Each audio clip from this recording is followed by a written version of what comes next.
Olá, bom dia! No ar o programa Fator Agro, trazendo as principais notícias do agronegócio, o setor que mais movimenta a economia do país. Confira as principais notícias de hoje. Receita Federal lança a Operação Declara Agro. Mercado de grãos, atentado contra Donald Trump impacta no preço da soja. No Congresso Nacional, leis prometem criar cadastro com invasores de terra. Na Dica de Ouro, vamos mostrar como a manutenção preventiva de maquinários pode evitar incêndios. E vamos conhecer as belezas naturais que ficam dentro de uma reserva indígena em Mato Grosso. Essas e outras notícias a partir de agora, no Fator Agro, que já está no ar. Fator Agro tem o apoio à ProSoja Mato Grosso.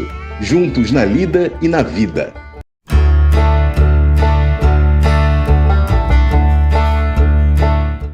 E a gente já abre esta edição falando sobre a disparada do preço dos alimentos. O azeite é um deles. Em média, 100 mil litros do produto vem importado de outros países. Sobre esse assunto, a gente conversou com uma representante de uma distribuidora que revela o motivo pelo qual o preço do azeite está tão caro. Reportagem de Alan Pitts. Nas gôndolas do supermercado, o preço do azeite está cada dia mais salgado. R$ 40 é o preço mínimo. Isso quando está na promoção. Mas a pergunta que não quer calar é a seguinte: por que o azeite está tão caro no Brasil? O Brasil é o segundo país que mais importa azeite no mundo, ficando atrás apenas dos Estados Unidos. Por ano, nosso país importa em média 100 mil litros do produto. Mas nos últimos tempos, os brasileiros estão levando um baita susto com o preço do azeite, que está lá nas alturas. Para entender o que está acontecendo, vamos conversar com Xânia Chagas, da Empório do Azeite, importadora e distribuidora de azeite. E ela revela o que há por trás dessa disparada de preço e conta em detalhes como é produzido esse alimento tão saboroso e essencial na gastronomia mundial. Já faz 11 anos que nós estamos com a empresa e começou em 2013, numa visita minha a Colinas de Garzón, no Uruguai. E acabou que eu me apaixonei pelo mundo do azeite de oliva e resolvi empreender, porque até então eu trabalhava em multinacionais aqui em Porto Alegre. E surgiu a oportunidade de montar daí uma loja, enfim, especializada em azeite em Gramado, que é uma cidade turística. E deu muito certo, a gente está há 11 anos aí no mercado. Todo ano a gente procura acompanhar a colheita do azeite aqui no Brasil, né?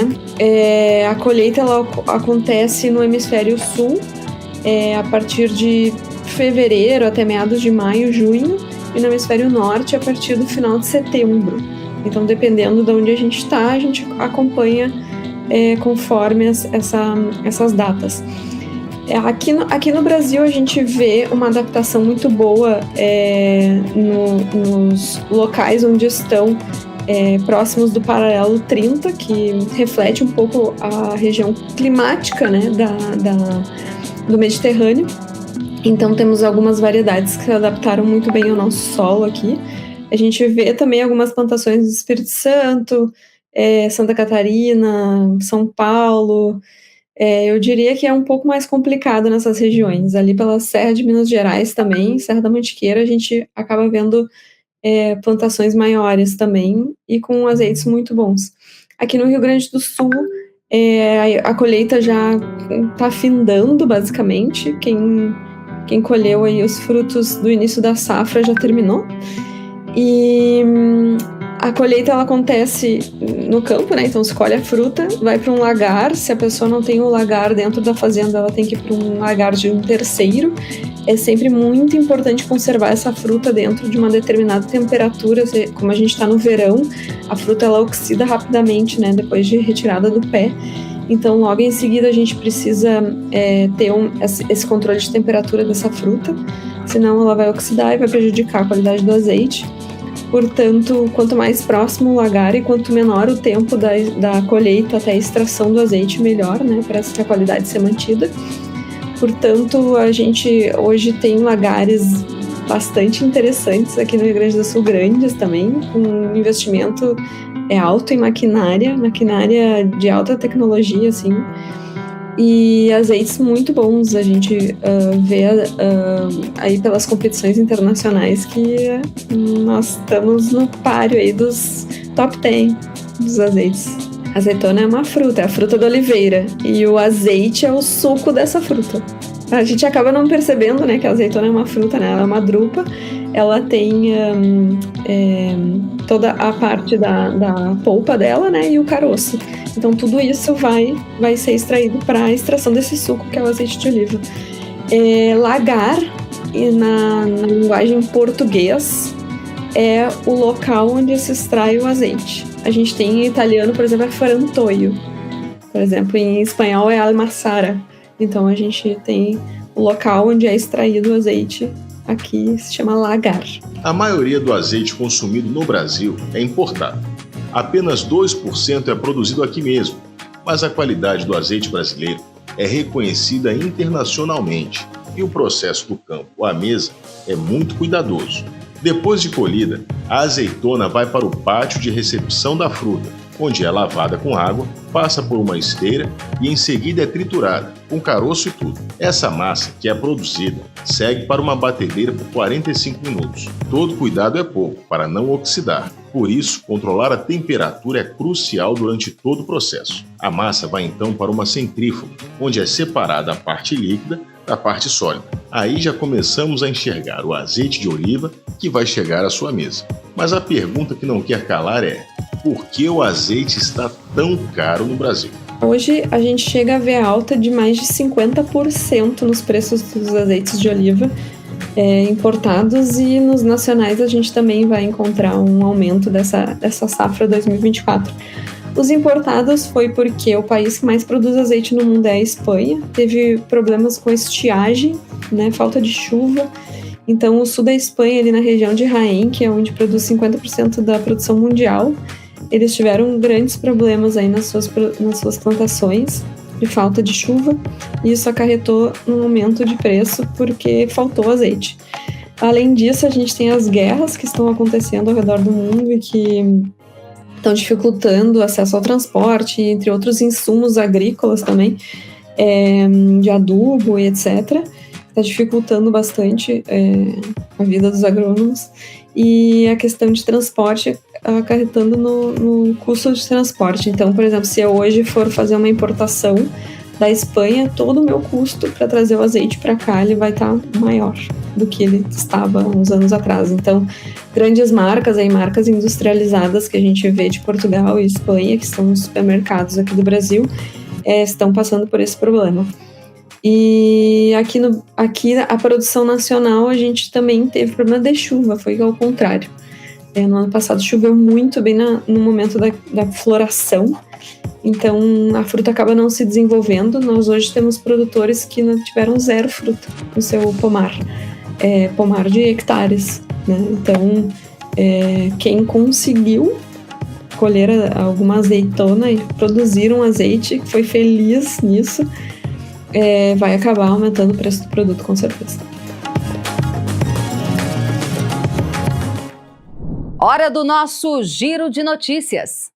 No Amazonas, foi confirmada a suspeita de um novo foco da praga de monilíase do cacaueiro, no município de Urucurituba. Medidas emergenciais foram discutidas e implementadas em conjunto com autoridades locais antes mesmo da confirmação oficial da doença.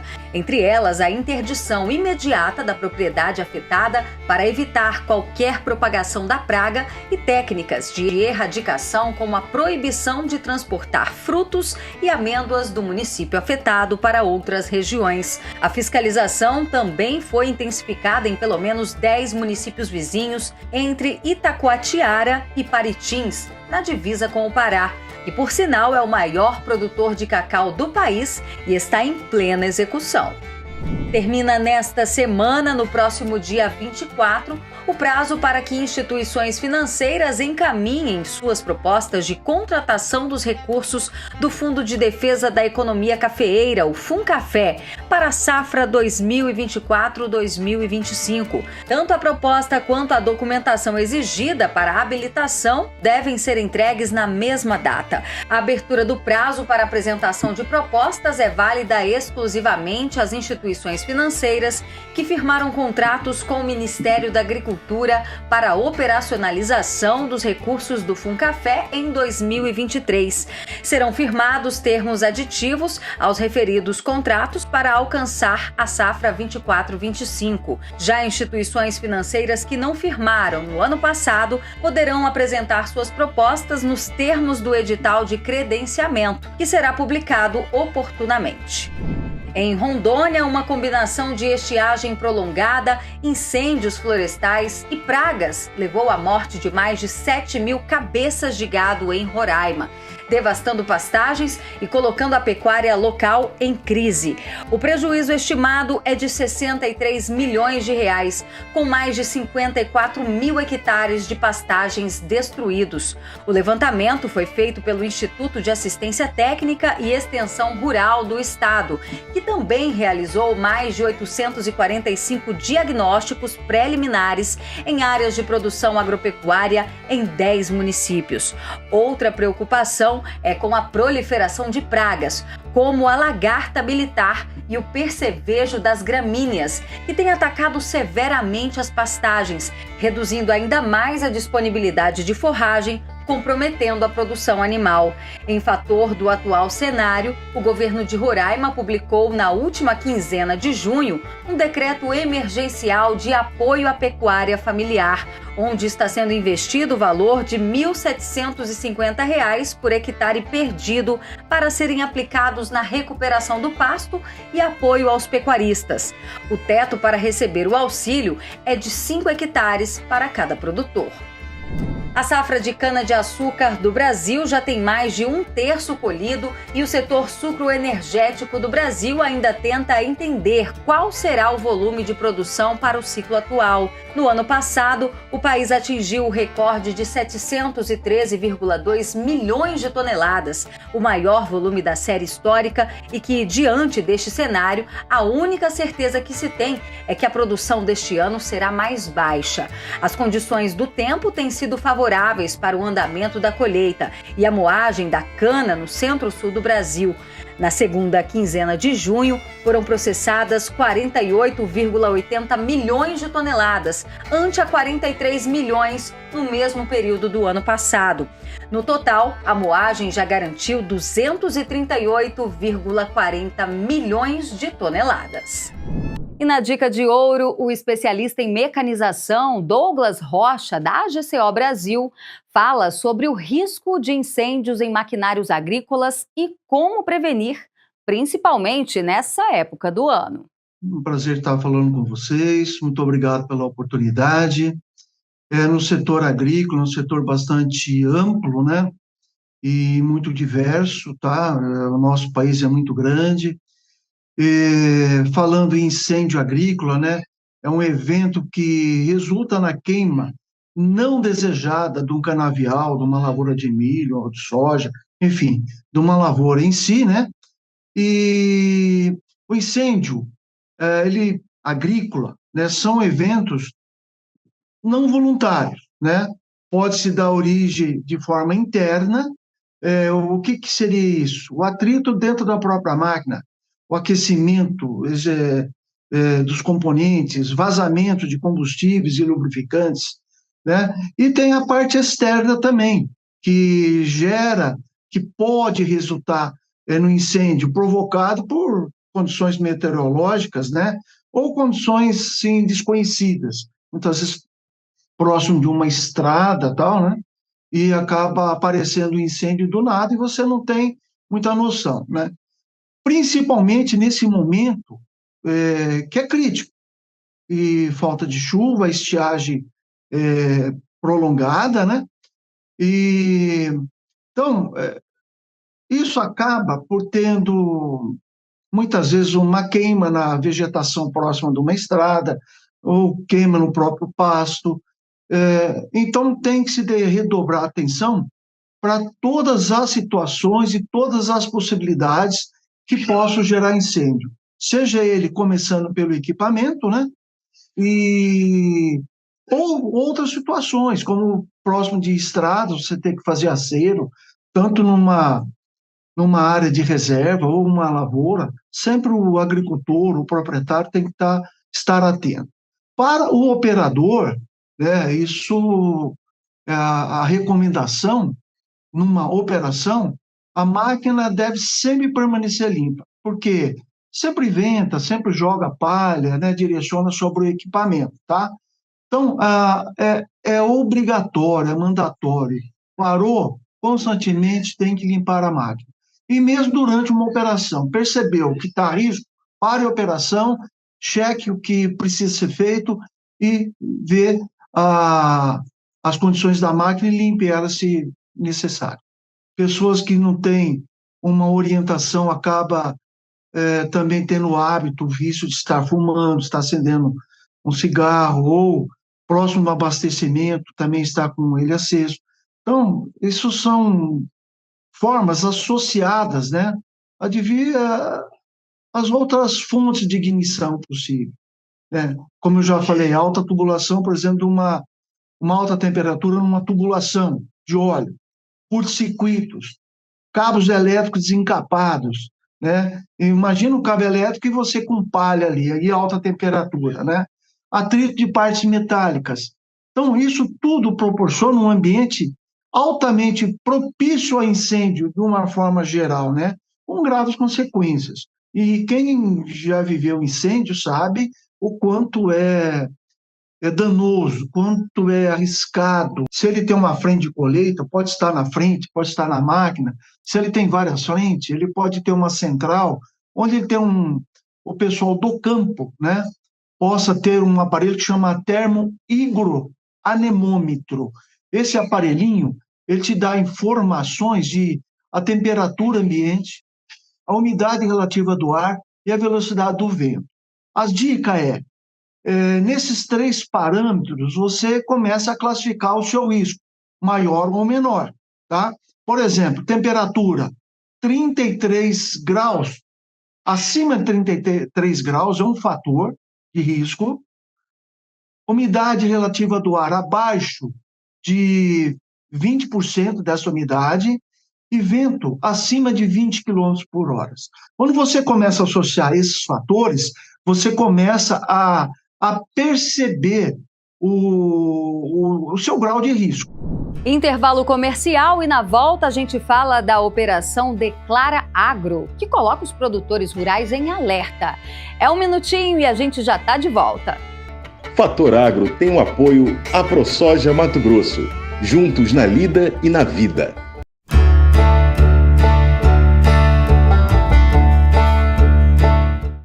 Fator Agro tem o apoio AproSoja Mato Grosso, juntos na lida e na vida.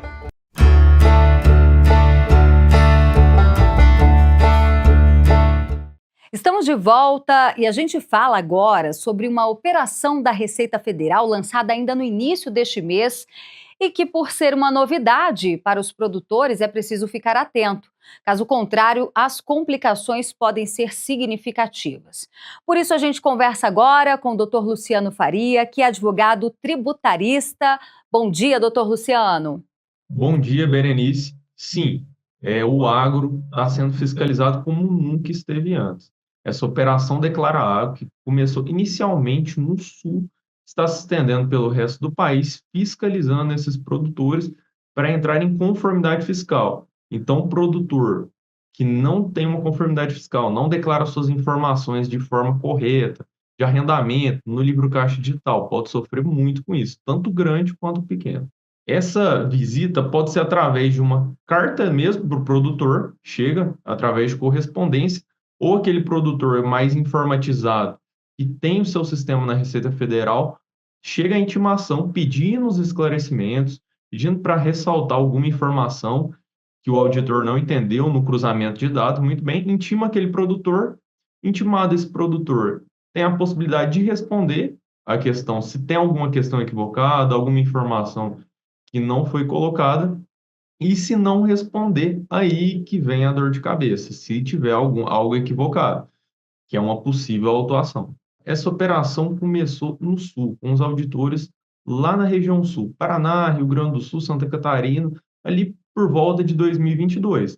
E é uma grande surpresa para o produtor, porque, como eu ressaltei, é um setor, o produtor rural nunca se preocupou muito com Receita Federal, fisco, sempre fez a sua declaração ali de uma maneira, não se preocupou, não teve tanta dor de cabeça. E agora, com essa tendência, né, arrecadatória, o produtor tem que se preocupar com cada informação que coloca ali na sua declaração, sob pena de ser multado, autuado, pagar um valor que às vezes ele nem mesmo esperava. O valor corresponde ao valor do tributo, mais uma possível multa por, enfim, pode começar em 75% e até 225%, a depender do caráter da sonegação do produtor, ou se não sonegou, ou se só foi uma divergência de informação, depende da circunstância, mas que é muito impactante, é só a gente calcular. Vamos pegar exemplo, imposto de renda da pessoa física. Submete ali a tabela progressiva de 27,5%.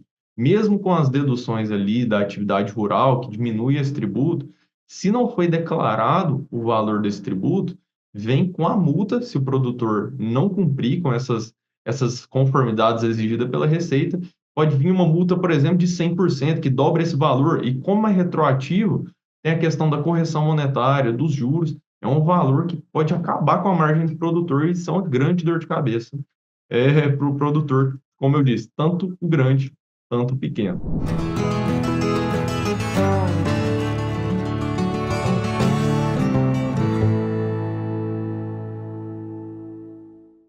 Em Mato Grosso, o projeto Futuro em Campo está percorrendo as escolas e mostrando aos pequenos um pouco mais desse universo sobre a soja, o milho e também o algodão, as principais culturas produzidas aqui no nosso país.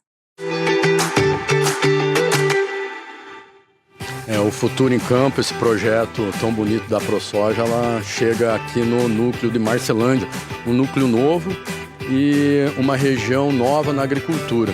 Então aí já mostra a importância que é para trazer para essas crianças. Mais de 300 crianças hoje vão conseguir aprender um pouco mais sobre soja, sobre o milho e também sobre a cultura do algodão.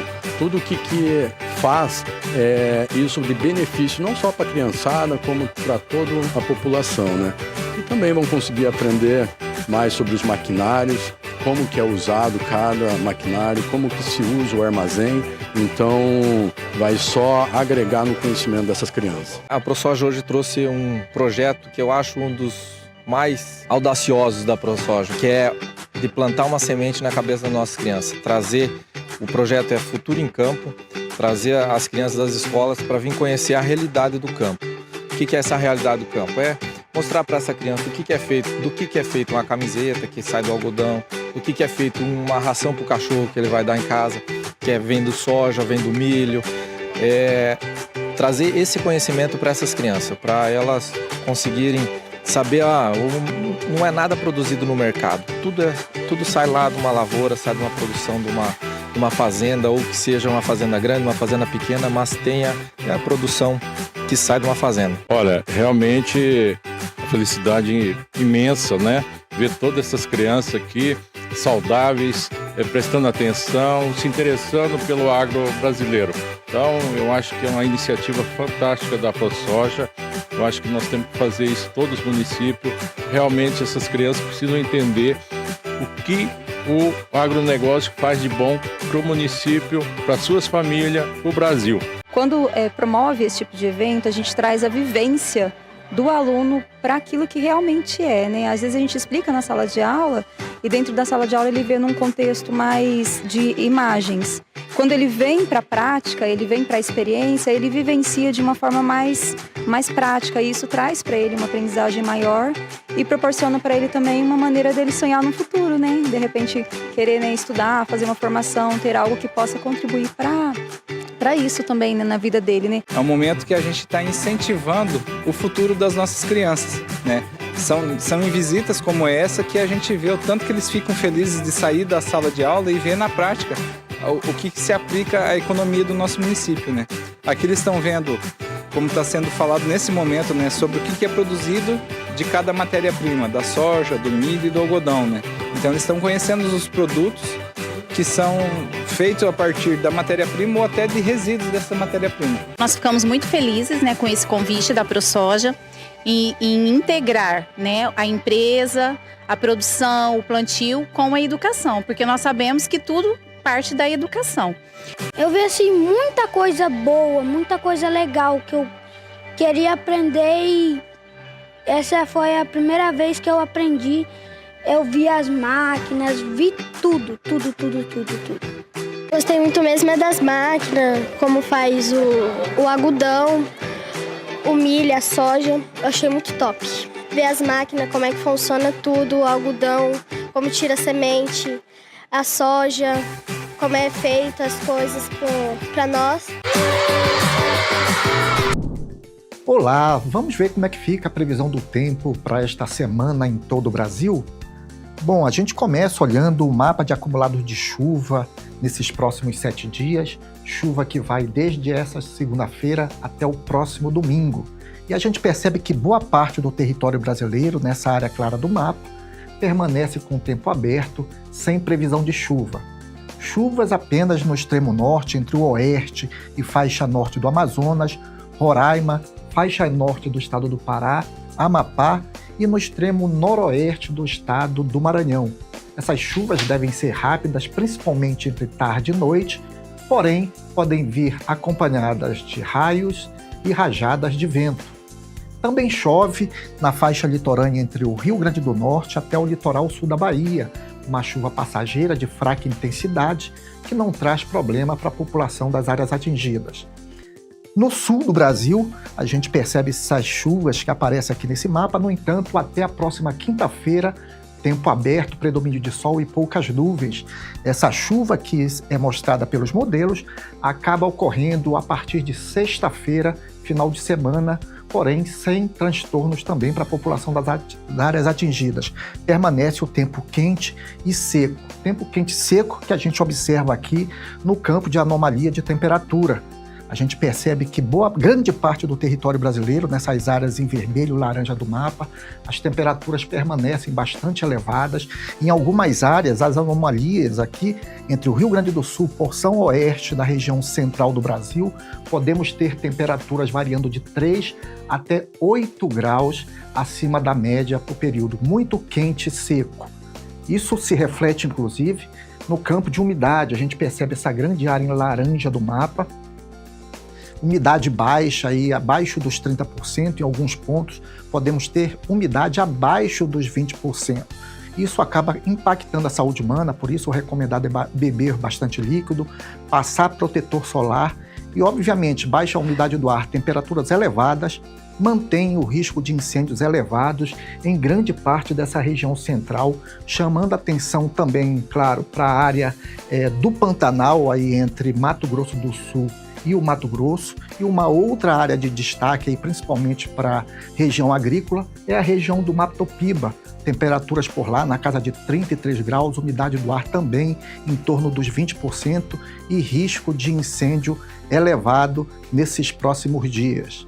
Bom, continue nos acompanhando por aqui, semana que vem temos mais previsão de tempo para você. Hora de falar sobre o preço de mercado, especificamente da soja, que nesta última semana sentiu o impacto da tentativa de assassinato contra Donald Trump. A Bolsa de Chicago, por exemplo, caiu em média 25 pontos. Quem explica sobre essa influência deste episódio no preço de mercado é o analista Ronald Macuco. Tentativa de assassinato do ex-presidente dos Estados Unidos, Donald Trump. E o que isso interfere na formação do preço da soja? Para quem não sabe, o preço da soja é formado pela tela do Chicago, prêmio e dólar. Nesse atual momento, o nosso dólar está muito firme, acima de 5,50, 5,55, chegou a estar operando a 5,70, trazendo boas oportunidades para começar a travar custo para a safra 24-25. Na mesma via, os fertilizantes vêm subindo o preço devido a um dólar um pouco mais aquecido e o produto importado, nesse atual momento, está sendo ajustado para cima. O prêmio disponível é em torno de $1,20, $1,30 positivo. Chegou a estar sendo em torno de 40, 50 cents negativo em pleno fevereiro e janeiro. O prêmio disponível está muito bom. O prêmio futuro, para março 24, voltou a melhorar com essas quedas recentes no Chicago. Por que eu estou trazendo essa narrativa para vocês entenderem o quanto o Chicago interfere? Quando eu puxo a última eleição que o Donald Trump governou os Estados Unidos, Donald Trump não só falava que iria taxar o chinês, como ele fez isso literalmente. Os produtos agrícolas sofreram muito naquele momento. Após a bala na sua orelha ali, teve aquele sentimento que aconteceu com Bolsonaro. Bolsonaro levou uma facada, conseguiu ganhar uma eleição de dentro do hospital fazendo vídeo por WhatsApp. O mesmo sentimento aconteceu agora nos Estados Unidos. O efeito Donald Trump deve pesar no preço do soja futuro. Naquele momento, em 2018, 2019, quando Donald Trump era presidente e ele taxou os chineses, o Chicago chegou a trabalhar próximo a 9,8 dólares e 30. Então a gente teve uma descorrelação para a soja Chicago, soja dos Estados Unidos, para a soja mundo. O nosso prêmio, naquele mesmo momento, chegou a ser um prêmio próximo a 3 dólares por bushel positivo. Então o Chicago de 8,80, 8,50 mais 3 se tornaria um Chicago próximo a 10,30. Nesse atual momento, o contrato que reflete a safra americana está trabalhando muito próximo dos 10 dólares e 30, 10 dólares e 40. Quando eu olho o Chicago, que precifica a safra Brasil, é um Chicago muito próximo a 10 dólares e 50. Então o formador de preço, Chicago, é o que está pesando na precificação da soja no interior. O dólar e o prêmio está muito bom. E esse prêmio pode melhorar ainda um pouco mais, até uma entrada de uma soja lá no meados de janeiro, fevereiro e março. E no Congresso Nacional, 2 leis devem ser votadas com o objetivo de coibir as invasões de terra pelo país. Veja na reportagem.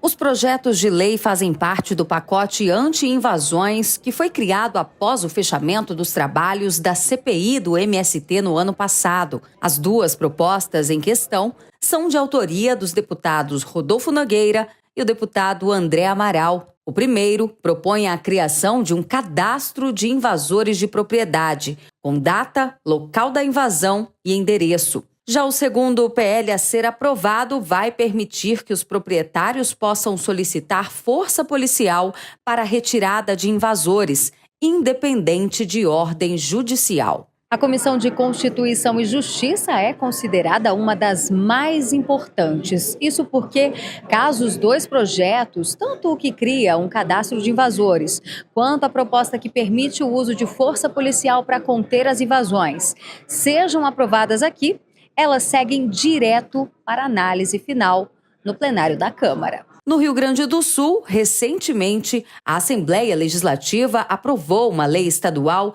que dispõe de sanções administrativas e restrições aplicadas a ocupantes e invasores de propriedades urbanas e rurais no âmbito do estado do Rio Grande do Sul, como explica o deputado Gustavo Vitorino. O Rio Grande do Sul é um estado que não aceita mais invasão de terra. Invasores aqui, seja em áreas rurais, seja em áreas urbanas, pública ou privada, terão privados os seus direitos a benefícios sociais no âmbito do estado do Rio Grande do Sul.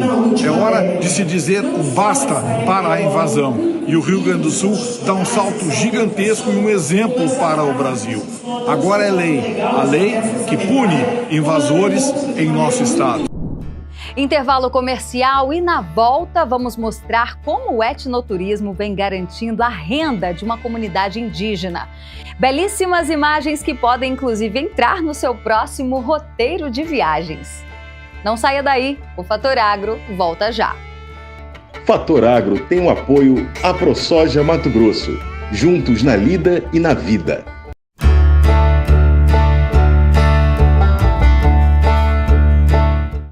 Fator Agro tem o apoio à ProSoja Mato Grosso, juntos na lida e na vida.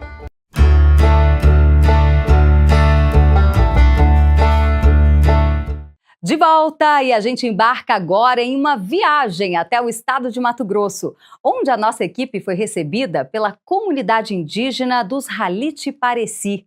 Vamos mostrar como o etnoturismo garante a sustentabilidade desse povo tão acolhedor. A A imponência das águas é o que torna este roteiro de viagens inesquecível. Cachoeiras deslumbrantes, canyons, saltos sagrados. A grandiosidade dessas terras vai muito além da sua imensidão.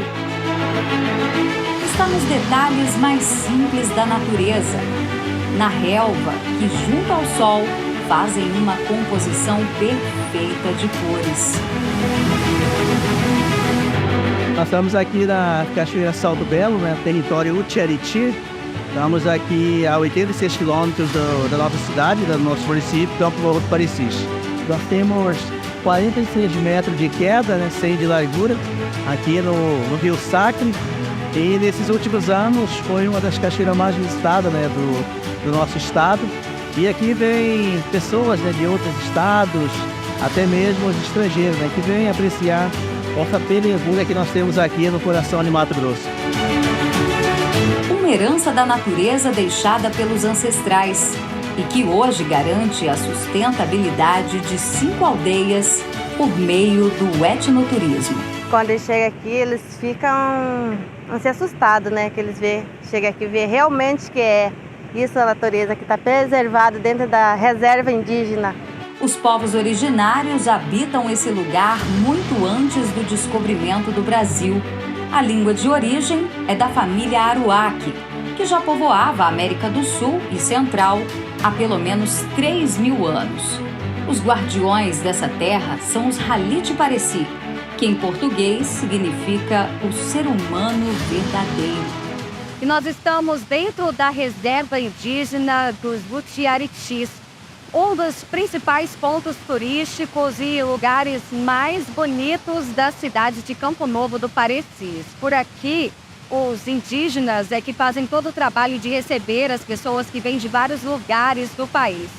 O Salto Belo nem precisa dizer, né, o porquê foi batizado com esse nome. As imagens falam por si, são cerca de 45 metros de queda livre.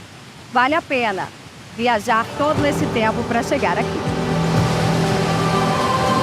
É a primeira vez que eu venho aqui, estou me sentindo realizada de poder conhecer o lugar. A pintura é maravilhosa, é a realização de um sonho, né? De você poder fazer essa arte no corpo. A Mayara pôde me atender e é um artista de mãos cheias, porque ficou maravilhoso. Não dá vontade nem de tirar, porque é lindo. E o lugar também é maravilhoso. Parece que a gente quer com a alma purificada aqui, né? No meio da natureza. Você captura toda a cultura indígena e absorve muita paz.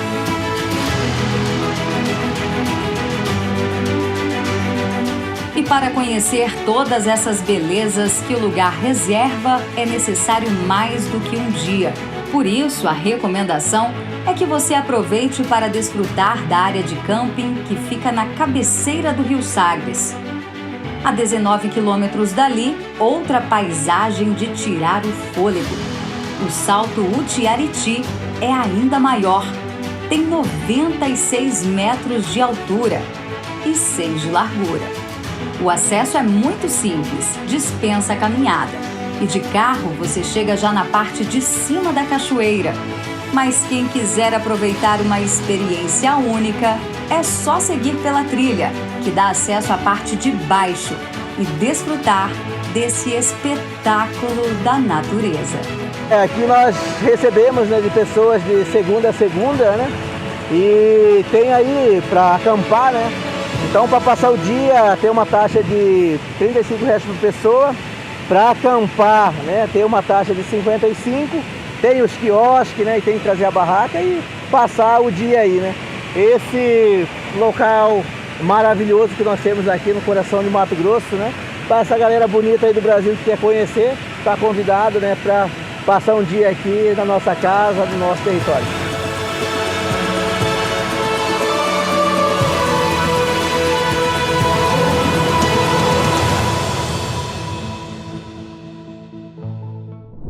A cachaça é um patrimônio nacional e um setor que não para de crescer. Olha, você sabia que o número de cachaçarias pelo Brasil vem aumentando? Quem conta os detalhes é o repórter Alan Pitts. A cachaça é uma bebida que já faz parte do DNA nacional e se entrelaça com a própria história do Brasil, remontando à época da colonização. A produção da aguardente foi uma forma de aproveitar o melaço da cana que não cristalizava, mas a cachaça só passou a ser reconhecida e valorizada séculos depois, tornando-se um produto com indicação geográfica controlada. Ou seja, só pode ser chamada de cachaça a bebida produzida no Brasil. A cachaça é a bebida que melhor representa o Brasil lá fora. Em 2023, nosso país exportou mais de 20 milhões de dólares em cachaça para cerca de 100 países. E o produto é um dos mais apreciados pelos brasileiros, tanto que o número de cachaçarias está crescendo. O setor bateu um recorde histórico em 2023, com 1.217 estabelecimentos registrados no país, segundo dados do Anuário da Cachaça 2024. Minas Gerais é o estado líder em cachaçarias. E a cachaça mineira é exportada para países como Uruguai, Estados Unidos, Itália, Países Baixos e Austrália. Os mineiros têm uma relação antiga e apaixonada com a cachaça, como explica Gilson Salles, superintendente de abastecimento e cooperativismo da Secretaria de Agricultura e Pecuária e Abastecimento de Minas Gerais, a CEAPA. A produção da cachaça em Minas Gerais, ela tem um componente histórico, né, e cultural, e veio desde o nosso período de colonização, né? A nossa terra foi colonizada na época aí pelos portugueses que vinham para o Brasil, para as Minas Gerais, em busca de metais preciosos, ouro, diamantes, né? E as pessoas precisavam se alimentar, né? Então, dentro de todos os produtos que foram sendo produzidos nas colônias, né, nas fazendas, como os queijos, como a rapadura, a cachaça passou a ser produzida também, né, como uma bebida genuína que era consumida ali pelas pessoas que viviam naquela época. E essa tradição foi se perpetuando, né, foi se organizando, adquirindo características próprias, se profissionalizando, e hoje a cachaça, até como patrimônio cultural de Minas Gerais, ela acabou se tornando uma bebida muito importante e símbolo da nossa identidade. Nós temos uma região, que é a região de Salinas, que tem indicação geográfica. O que significa isso? Significa que a região de Salinas produz uma cachaça completamente diferente, e esses atributos se devem ao local, à notoriedade, à fama que essa região tem. Então, nenhum outro lugar do mundo pode utilizar a expressão cachaça, inclusive de Salinas, porque ela é uma indicação geográfica, ela é protegida por um processo. A diferença principal, ela se dá porque a cachaça, digamos, industrial, é uma cachaça que é produzida em alambiques de inox, e a produção toda ela é utilizada para a produção da cachaça. Diferentemente do alambique de cobre, né, que é o que prevalece em Minas Gerais. Esse alambique de cobre, há uma separação, né, da cachaça. Ela é composta de cabeça, coração e cauda. Quando vai sendo destilada, a parte inicial, chamada de cabeça, e a parte final, chamada de cauda, são duas frações que têm menor qualidade química e melhor qualidade sensorial. Então, essas duas frações, elas são separadas e não são utilizadas para a produção da cachaça. E apenas o coração, que é a parte mais com qualidade sensorial, digamos assim, que é utilizada para a produção da cachaça. E vai ter uma cachaça com muito mais sabor, aroma. Quase 70% dos estabelecimentos produtores de cachaça envelhecem a bebida, né, em barris de madeira, barris de carvalho, e isso significa que, além dessa característica da produção de uma cachaça em alambiques de cobre, esses produtores ainda passam por um processo de envelhecimento. E aí vão ter algumas ligações químicas, né, da própria bebida com a madeira, e vai conferir melhor qualidade sensorial e melhor valor para a cachaça, que ela vai ter uma agregação de valor. Em um dos metros quadrados mais caros do Rio de Janeiro, o famoso bairro do Leblon tem um lugar dedicado à cachaça brasileira. É a Academia da Cachaça, onde os cariocas vêm degustar esse produto cada vez mais valorizado em todo o mundo. A cachaça hoje, ela tem uma visão diferenciada. Ela tinha uma visão distorcida, né? Que o cachaceiro era aquela pessoa alcoólatra, né? E, na verdade, não é nada disso, né? É uma bebida importante, é uma bebida que tem importância econômica e tem importância cultural do nosso Estado.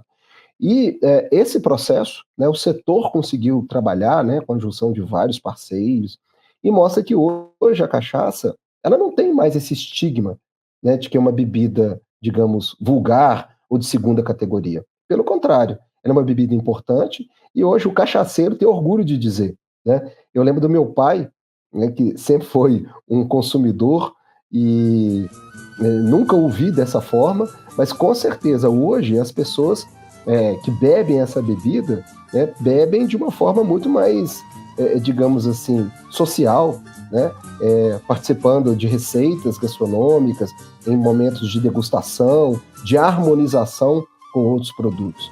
Então, isso que existia, né, e ainda tem um pouco, né, mas precisa mudar, está cada vez diminuindo mais e tendo a valorização que nós entendemos que a cachaça deve ter. Hora de fazer mais um giro de notícias.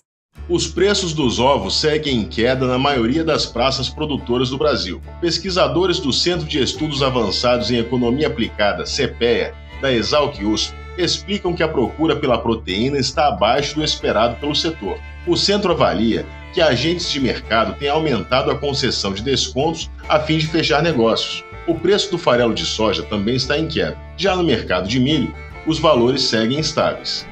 E a Vale fez um acordo para deixar de responder no processo de responsabilização pela tragédia de Mariana, em Minas Gerais, que tramita na Justiça do Reino Unido. A mineradora alegou ter firmado um acordo com a BHP Billiton, outra acionista da Samarco envolvida na ação judicial, que a isentaria de prestar novos esclarecimentos ao tribunal estrangeiro. No entanto, em caso de condenação, cada uma deve arcar com 50% das indenizações fixadas. O processo é considerado a maior ação coletiva ambiental do mundo, pois foi movido em 2018 por cerca de 700 mil atingidos pelo rompimento da barragem de Fundão, em Mariana, e tem um pedido de 230 bilhões de reais, incluindo juros em indenizações.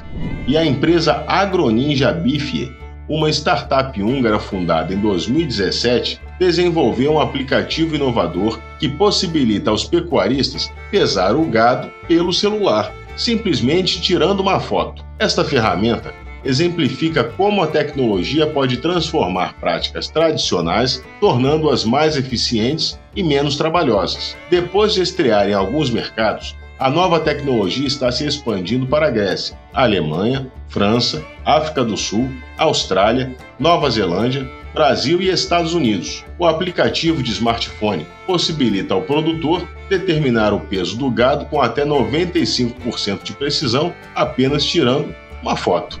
O Instituto Brasileiro de Feijão e Pulses, IBRAF, criticou o governo federal por reduzir o preço mínimo para o feijão carioca. De acordo com a entidade, o novo valor desestimulará o plantio em 2024 e 2025. Portaria divulgada pelo Ministério da Agricultura reduziu em 1,1% o preço do feijão cores, que inclui o carioca, para R$ 181,23 a saca de 60 quilos. Já o feijão preto terá preço mínimo de R$ 152,91 na safra 2024-2025, queda de 4,16% em relação à temporada anterior.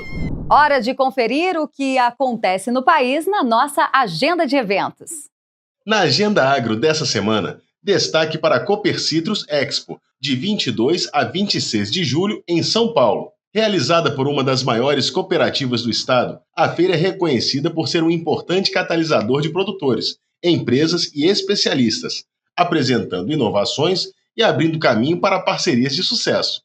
Nos dias 23 e 24 de julho, será realizado o primeiro Congresso Estadual das Mulheres do Agro do Pará, na cidade de Dom Eliseu, no Pará. Com o tema A Transformação do Agro no Pará, através da atuação das mulheres do agro, o Congresso apresentará palestras, debates e diversas atividades voltadas para o empoderamento e a capacitação das mulheres no campo. E de 26 a 28 de julho, o destaque fica por conta do Rodeio de Santana do Paraíso, em Minas Gerais. O rodeio será transmitido ao vivo e terá competição de montarias em touros e prova dos 3 tambores. O vencedor da montaria em touros irá representar Santana do Paraíso na final da Liga Nacional de Rodeios, em Barretos, e também no Texas, Estados Unidos, com chance de conquistar o título mundial. Ponto final na edição de hoje. O programa Fator Agro volta na semana que vem, mas para rever o programa e outras reportagens inéditas, se inscreva na nossa página no YouTube, Programa Fator Agro. E siga também a nossa página no Instagram para não perder nenhuma novidade. Semana que vem estamos de volta, trazendo as principais notícias que o homem do campo precisa saber. Uma ótima semana para você!